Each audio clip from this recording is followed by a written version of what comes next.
Rumors are swirling that his team's future might be in limbo. But this Terra Firma Jeep forward knows that despite the bumpy crossroads ahead, he just has to roll with the punches and carry on. Let's catch up with Mr. Louie Sangalang, coming to us live via Zoom all the way from Japan. Brother, kamusta? Kamusta pare? Good evening. Okay lang.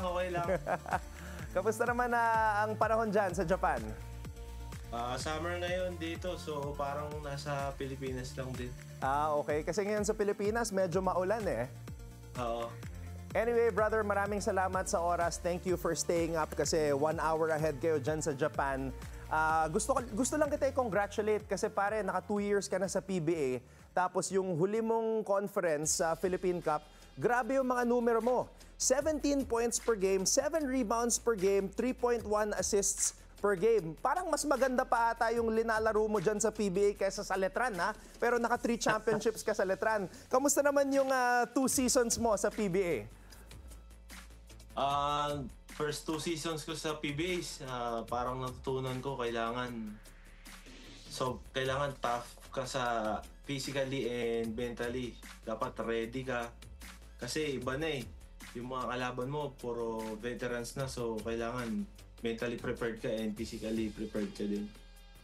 Oo, pero yun nga, parang mas maganda pa nga yung numbers mo sa PBA kaysa sa nung kino-cover kita sa NC eh. Paano ka naman nakapag-adjust? Nagdo-double time ka ba pagdating sa weights, pagdating sa ensayo, mga game plan mo?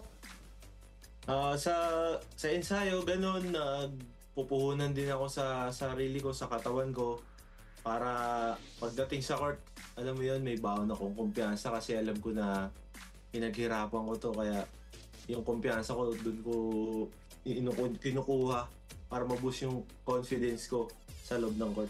Ayun. Okay, Louie, sanay ka mag-champion eh. Kasi 3 beses kita kinover sa NCAA. All those 3 years sa Letran, nag-champion ka. Nag-champion ka ulit sa Asia Basket, nag-champion ka pa sa MPBL. Ang laki ng adjustment mo sa PBA kasi from a championship culture, napunta ka sa isang team na struggling. So, gaano kahirap yon yung adjustment mo na nasanay ka sa mga panalo, tapos ngayon, syempre, kumakayod kayo, sinusubukan nyo na gumawa ng pangalan as Terra Firma? Yun nga eh, sobrang miss ko na yun, yung gold na trophy na yun. Pero, syempre, hindi naman palaging nasa taas. Siguro, itong nangyayari na to, may purpose to sa karir ko. And sabi nga sa akin ni Kuya Aldrich Ramos, yung one of my veterans, sabi niya, kahit na win or loss, sabi niya, kailangan you can handle it like a pro, sabi niya. Okay. Basta tuloy-tuloy lang, work hard lang, and stay ready. Alam mo, brother, sayang naalala ko nung nagko-cover ako sa PBA, Philippine Cup 2024, umabot ang Terra Firma sa quarterfinals. Ang kalaban nyo, number 1 na San Miguel. Tinalo nyo ang San Miguel in the first game. So, nag-do or die kayo ng San Miguel. So, ano yung iniisip nyo? Like, during that time, nag-uusap ba kayo as a team na, pre, kaya natin to, kaya natin maka-upset? Oo, ang mindset talaga namin is parang eto na to, may chance na talaga kasi do or die na to, nagawa natin ng game 1. So, ibig sabihin, kaya nating ulitin, di ba? Kasi bilog ang bola. So, may chance talaga. Tapos naalala ko si Stephen Holt, in-interview siya pagkatapos sinasabi niya, ito, di ba ito ang gusto nyo, di ba? Yung mga underdog kaya manalo. Okay, so after that, ang nangyari, Stephen Holt napunta sa Ginebra, tapos later on, si Wami Tiongson napunta naman sa San Miguel. Naisip nyo ba na, alam mo yun, sayang kasi kumbaga buo na yung team nyo eh. Lumalaban na, tapos biglang nagkawatak-watak. Ano yung naging adjustment nyo nung nangyari yung mga bagay na yun? Sayang. Pero in-approach ko siya na parang naging challenge siya sa akin kasi paano ako magpe-perform and paano ko dadalhin yung mga kasama ko na wala na yun sila. Pero may good thing din na nangyari kasi bukod sa marami akong natutunan kay Wami at saka kay Holt, yung dumating na si Kuya Stanley and si Kuya Terence, good vets din naman sila. So, marami din ako natutunan sa kanila.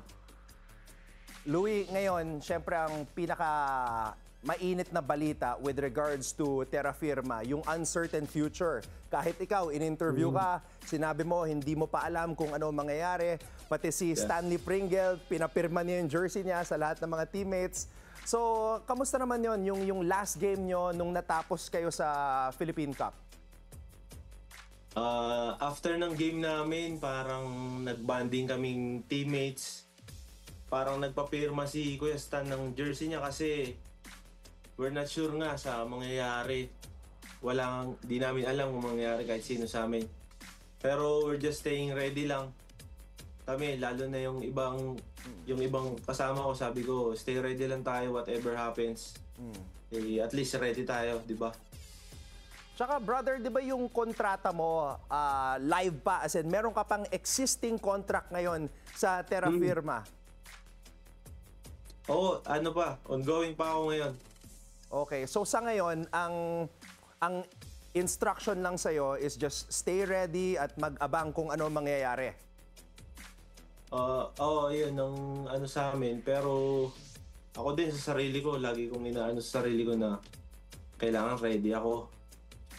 Iniisip ko na pwede mangyari itong ganito, ganyan. So whatever happens, alam ko sa sarili ko na wala akong sabihin na sayang, hindi ako ready.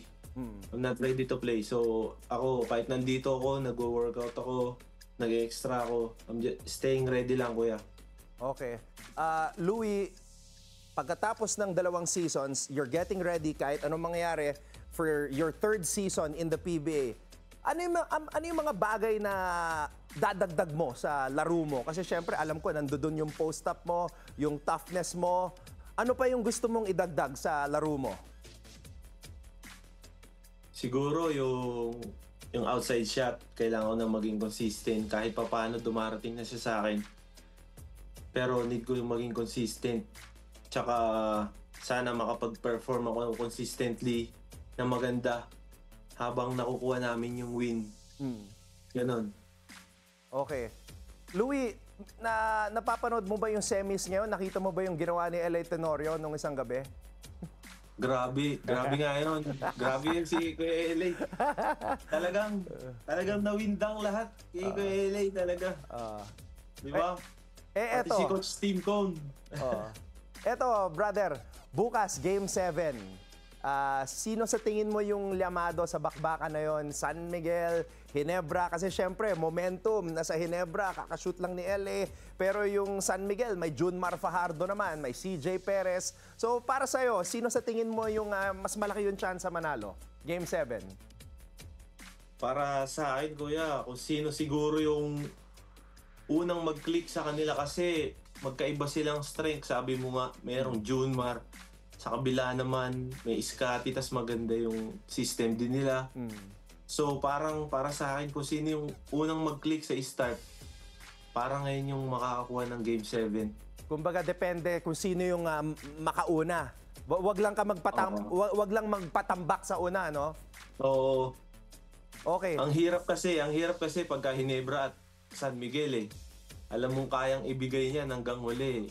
Iba yung kaya nilang ibigay Idol, kanino ka mas nahirapan bantayan? Kay Japet o Junmar Fajardo? Pag nakaka-match up mo yung dalawa. Para sa akin, pag na-switch ako sa kanila kasi forward ako, ang hirap si Kuya Junmar Parang may sumandal na malaking poste sa akin pagka sinalo ko siya bigla. Biglang may haharang na malaki.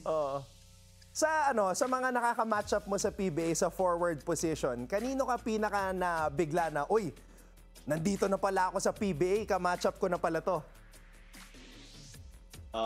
Going up against siguro Calvin, Ian, sila Japet, sila Junmar. Ayan, kasi minsan pagka forward ka, nasa-switch up ka sa mga center guy So, parang dati mong pinapanood lang, iniidolo mo nakakalaro mo na, kahit kalaban mo sila, natututo na ako sa kanila.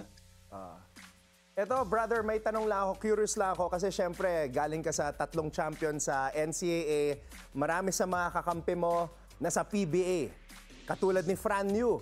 So, naisip mo ba na, nako, baka in the future, maging teammate ko to, si Fran Yu o kung sino pa man, yung mga naging teammates mo sa Letran? Minsan naiisip din namin yun kasi ngayon meron akong few teammates na kakampi ko sa Letran si Brent and si Tommy. Diba? Yun.